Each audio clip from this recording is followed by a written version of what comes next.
En 1951, la Libye était l'un des pays les plus pauvres au monde. Sous Kadhafi, et avant l'intervention de l'OTAN, le niveau de vie des Libyens était le plus élevé d'Afrique. En avance sur la Russie, le Brésil, et l'Arabie Saoudite. Le droit au logement pour chaque Libyen était une obligation du gouvernement. Les couples nouvellement mariés recevaient 50 000 $ d'aide pour acheter leur propre maison.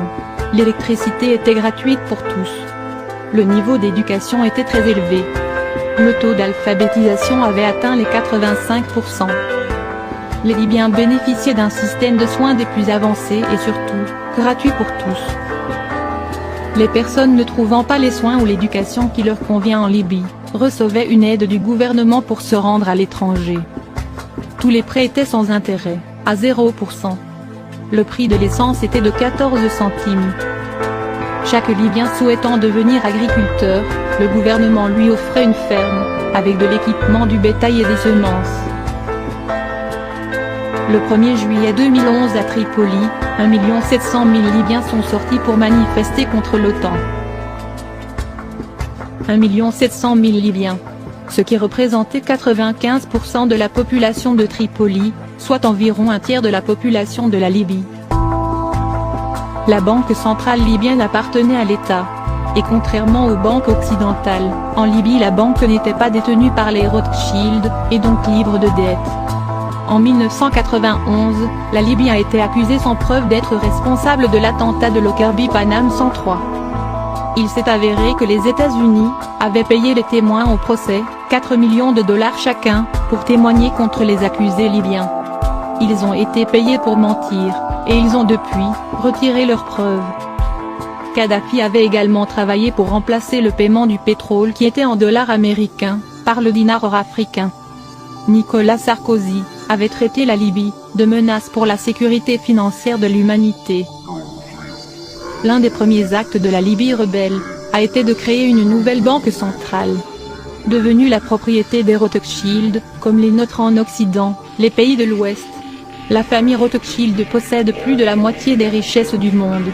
Les banques Rothschild créent de l'argent à partir de rien, et le vendent aux États avec intérêt. Cela signifie que nous n'aurons jamais assez d'argent pour rembourser ce qui est dû. Alors que nous, et nos enfants, sommes devenus esclaves pour dette aux intérêts Rothschild. Contrairement à nos dirigeants, Cameron, Obama, et Hollande, Kadhafi avait refusé de vendre son peuple. La Libye était libre de toute dette. Les Libyens avaient beaucoup plus que nous n'avons en Occident. Ils avaient un chef qui avait de l'intégrité et du courage, et qui travaillait dans leur meilleur intérêt. Les Libyens se partageaient les richesses de leur pays, libérés du joug de l'usure, et des intérêts. Sans la tyrannie des Rothschild, et leur contrôle sur l'émission de monnaie, nous pourrions tous vivre comme des gens riches. On estime à plus de 150 000 le nombre des Libyens tués par l'OTAN et les rebelles.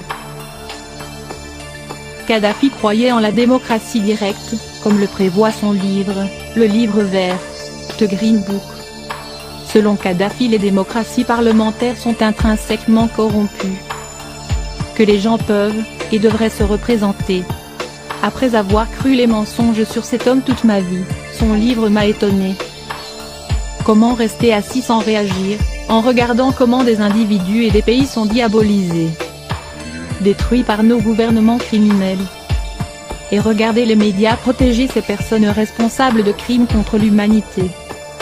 Nous devons montrer notre solidarité avec les peuples de Syrie, de la Palestine et du monde entier. L'ex-ambassadeur russe en Libye, Vladimir Chamov a déclaré : la population ne paie pas l'électricité. Les Libyens bénéficiaient d'un crédit de 20 ans sans intérêt pour construire leur maison. Un litre d'essence coûte environ 14 centimes. La nourriture est gratuite. Les taxes et les impôts lourds sont interdits. Pour chaque nouveau-né, on reçoit 7 000 $. Les nouveaux mariés reçoivent 64 000 $ pour acheter un appartement. L'éducation et la médecine sont gratuites. L'éducation et la formation médicale à l'étranger sont payées par le gouvernement. Il y a des supermarchés pour les familles nombreuses avec des prix symboliques pour l'alimentation de base. La vente des produits au-delà de leur date de consommation est punie de fortes amendes, parfois même de prison. Beaucoup de pharmacies offrent des fournitures gratuites. Diffuser de faux médicaments est un crime majeur. La population ne paie pas l'électricité. La vente et la consommation d'alcool sont interdites, la prohibition est une loi. Les prêts d'achat d'une voiture ou d'un appartement sont accordés sans intérêt. Les affaires immobilières sont interdites. Si quelqu'un veut acheter une voiture, jusqu'à 65% du prix est réglé par l'État. L'essence est moins chère que l'eau. Les bénéfices de la vente du pétrole sont consacrés au bien-être de la population, et à l'amélioration des conditions de vie. Beaucoup d'argent a été dépensé pour irriguer le pays avec l'eau des aquifères souterrains, et par son échelle, le système a été appelé la 8e merveille du monde. Il fournit 5 millions de mètres cubes par jour à travers le désert et a considérablement augmenté le territoire irrigué. 4000 km de pipelines sont profondément enterrés pour les protéger de la chaleur. Tout ce qui a été nécessaire au projet a été accompli par la seule Libye. Hélène Chelestuk a déclaré: la propagande occidentale a diabolisé Mouammar Kadhafi en le décrivant comme un tyran pathologique, et un ennemi implacable des aspirations démocratiques de son peuple.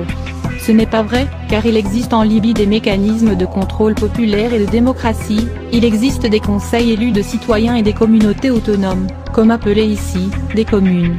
Tout cela, sans bureaucratie pléthorique, mais avec un haut niveau de vie et de sécurité sociale pour les citoyens. Est-ce pour cette raison que la Libye a été diabolisée et attaquée par les puissances impérialistes? Pourquoi la Libye est-elle bombardée?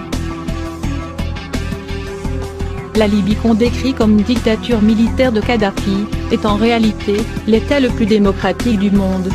En 1977, il a été proclamé la Jamaïria, qui est une forme élevée de démocratie, où les institutions traditionnelles du gouvernement sont abolies, et où le pouvoir appartient directement au peuple à travers ses comités et congrès. L'État est divisé en de nombreuses communautés, qui sont des mini-États autonomes, dans un État ayant autorité sur leur district, y compris l'allocation des fonds budgétaires. Récemment Kadhafi a émis des idées encore plus démocratiques, distribuer les revenus du budget directement et de façon égalitaire aux citoyens. Ces mesures selon le leader de la révolution libyenne, devant éliminer la corruption et la bureaucratie parasite. Il n'est évidemment guère étonnant, que les médias dominants ne fournissent au public aucune de ces données, extrêmement révélatrices sur la nature réelle du régime libyen, car il est probable que tous les indignés à travers l'Europe, réclameraient des avancées sociales calquées sur la Libye du colonel Kadhafi. Ce qui serait pour le moins embarrassant pour les si brillants et si compétents dirigeants du vieux continent. La diabolisation du colonel Kadhafi en Occident a pris une nouvelle dimension après les attentats de Lockerbie et du décès de l'UTA. L'Occident continue d'accuser la Libye d'avoir perpétré ces attaques terroristes, alors que l'excellent journaliste Pierre Péan a définitivement démonté cette fable. Les Libyens n'ignorent pas que le CNT est composé d'islamistes ayant servi en Irak, de personnages tels que Mahmoud Jibril, connu des lecteurs de Wikileaks comme l'un des interlocuteurs favoris des États-Unis, ainsi que des membres de la tribu Arabi, une tribu connue pour sa déloyauté vis-à-vis de Tripoli et pour sa négrophobie.